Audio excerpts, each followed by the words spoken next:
தூக்கு மரத்தை செய்ய கர்த்தர் அனுமதித்தார். ஆனால் மோர்தெக்காயை தூக்கிலே போட கர்த்தர் அனுமதிக்கவில்லை.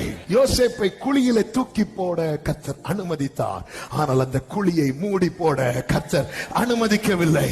சாத்தானை யோபுவை தொட கர்த்தர் அனுமதித்தார். ஆனால் ஜீவனை எடுக்க கர்த்தர் அனுமதிக்கவில்லை.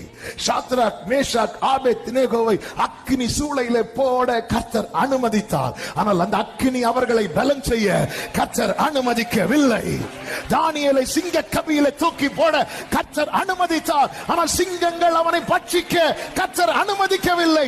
பேதுருவை தண்ணீரிலே தாழ கர்த்தர் அனுமதித்தார். ஆனால் தண்ணீரிலே மூழ்க கர்த்தர் அனுமதிக்கவில்லை. பவுல் கையிலே பாம்பு கடிக்க கர்த்தர் அனுமதித்தார். ஆனால் பாம்பின் விஷம் ஏற கர்த்தர் அனுமதிக்கவில்லை. சில காரியங்களை கர்த்தர் அனுமதித்ததாய் எண்ணி கர்த்தர் கைவிட்டு விட்டார் என்று எண்ணாதே. அனுமதிக்காத சில காரியங்கள் இருக்கிறது. மோர்தெக்காய்க்கு தூக்கு மரத்தை செய்ய கர்த்தர் அனுமதித்தார். ஆனால் மோர்தெக்காயை தூக்கிலே போட